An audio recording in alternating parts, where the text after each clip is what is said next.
Have you ever felt like something was missing in life? Kind of like when you're hungry, but you don't know for what. And we can try and fill that hole with video games, buying something nice, or even just hanging out with friends. But that gnawing emptiness, that feeling of missing something, it somehow always finds a way back, doesn't it? 2 years ago, I watched an anime that was all about that feeling. It was a story of a love that stays strong even when time and space do everything to pull it apart. And I thought it was pretty great. In fact, it was perfect.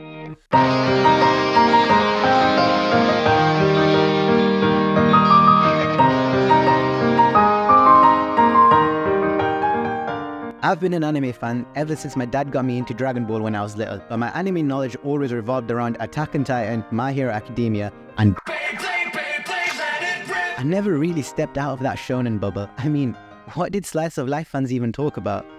But in 2021, when we all had to stay home, my friends and I would spend our nights watching movies over Discord. Granted, they weren't huge anime fans, so the first few weeks involved going through the Harry Potter series.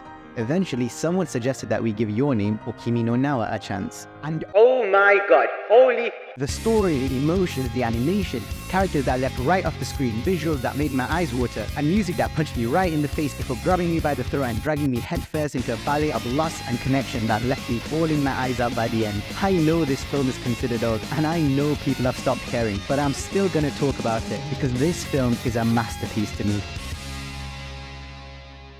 Your Name is a 2016 animated film by Makoto Shinkai that became the highest grossing anime film of all time after surpassing Studio Ghibli's Spirited Away. Been overtaken since then, but what remains is its emotional impact, the ache of missing something, someone. So what makes Your Name so good? What's it even about? Well, to put it simply, it's a time-traveling body swap film. I know, just let me explain. The film begins with Mitsuha waking up and touching her... Except it isn't Mitsuha, it's actually Taki, a high schooler from Tokyo, in Mitsuha's body. Mitsuha mentions having had weird dreams about another life, though she can't quite remember them, and sure enough we soon see Mitsuha in Taki's body. The film sharply contrasts their lives. Mitsuha, in the mountain village of Itamori, lives a traditional life with her grandma and little sister, stewarding their local shrine. Taki, on the other hand, is all too caught up in Tokyo's fast pace with little time to appreciate nature. So what's happening? Well, about twice a week, or reasons, Taki and Mitsuha wake up in each other's bodies. After the switch, neither remember what happened, so they leave notes for each other, and the rest of the first act is spent with the characters trying to live each other's lives. The film takes us on a stunning visual journey, from the breathtakingly realistic landscapes of Tokyo to the lush and serene sceneries of Itamori. Every single frame oozes creativity and care. The richly detailed visuals give life to the cities, villages, and nature, immersing us in Taki and Mitsuha's world. The use of lighting in particular is nothing short of remarkable. The golden rays of sunset, the gentle glow of dawn, or the radiant streak of Comet Tiamat. Every single scene is painted with such a striking spectrum of colors that it's forever imprinted on our minds. And let's not forget about the animation itself. The fluidity and the precision of the characters' movements, the carefully crafted facial expressions that convey a whole spectrum of emotions, from shock to joy to confusion to determination. These elements breathe life into Taki and Mitsuha, making them feel real and relatable. The animation isn't just a tool for storytelling, it's part of the story.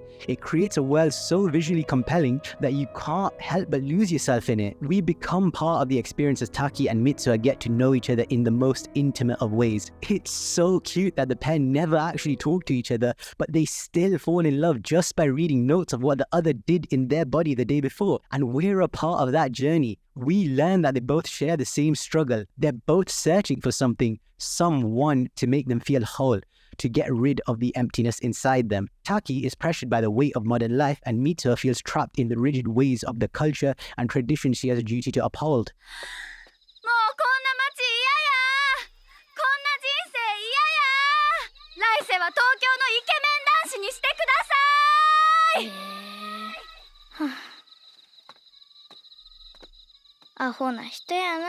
In 1938, Harvard researchers tracked the lives of 268 students for almost 80 years in what's now the longest study in adult human development.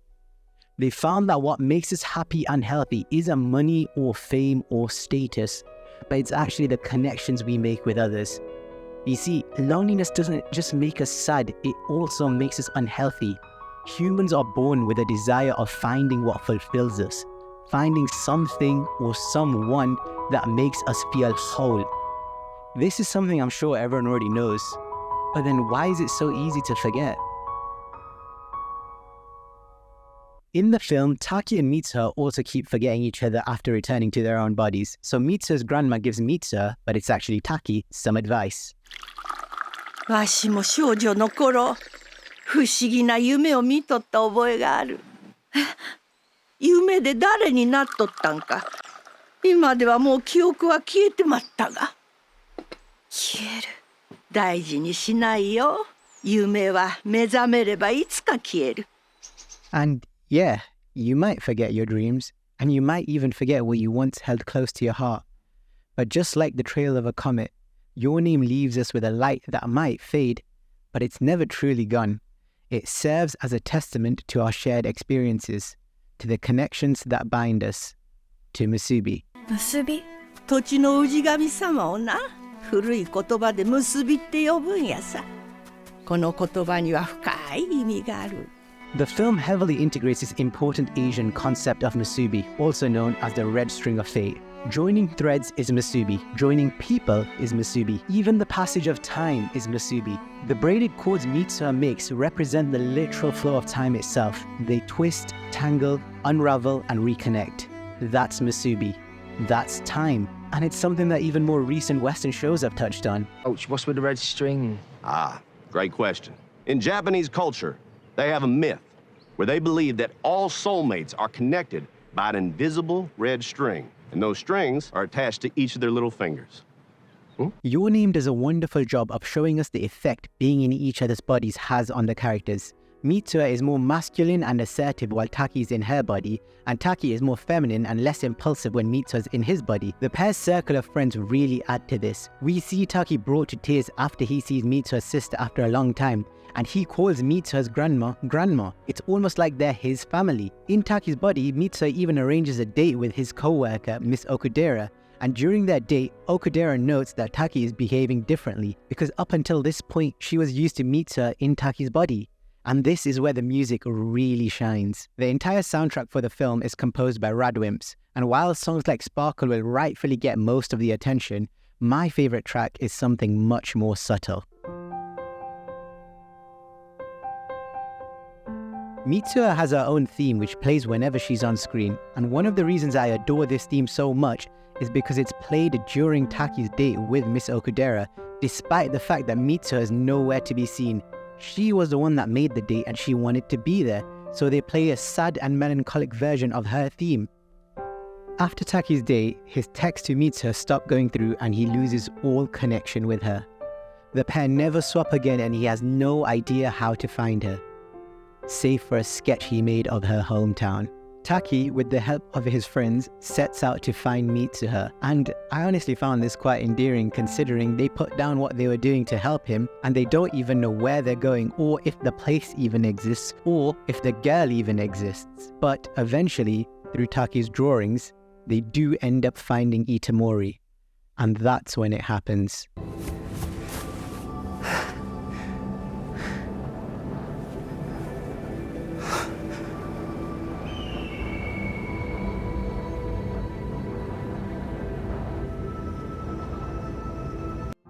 Taki uncovers a horrifying reality.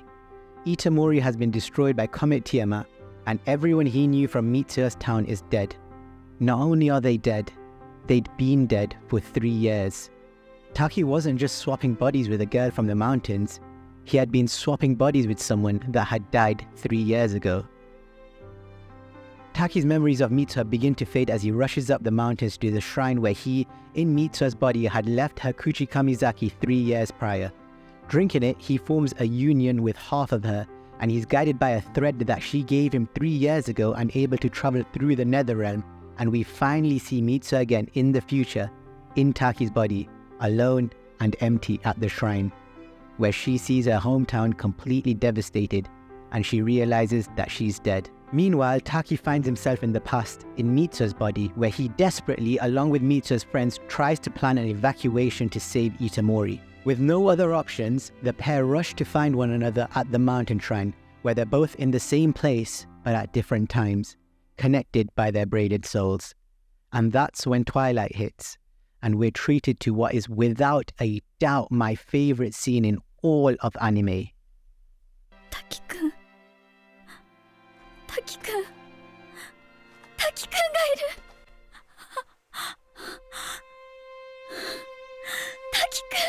お前に会いに来たんだ。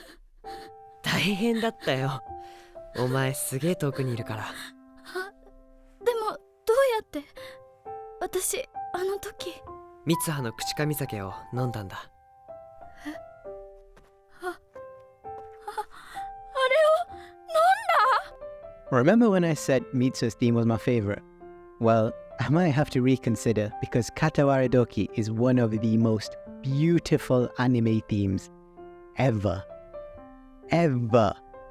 I mean, the music literally makes this scene. You know those big YouTube videos that always get millions of views where they change the music to a scene?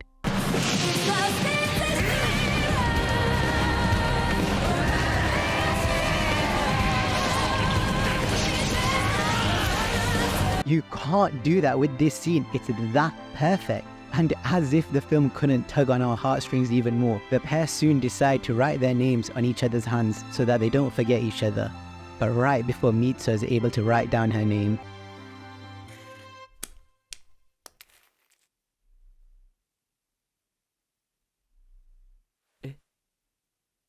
Mitsuha.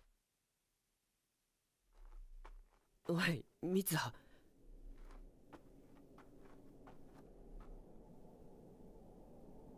the movie climaxes with Mitsuha desperately racing against the clock to save the town from what had already happened in Taki's timeline. At this point, the pair have forgot one another's names, but what remains is a feeling of emptiness, the desire to feel whole. There's something important that they need to find, something or someone they cared about, but can't remember. Mitsuha stumbles and falls, unable to get back up with the meteor getting closer and closer. Her town is on the brink of destruction and she feels utterly helpless until she opens her hand.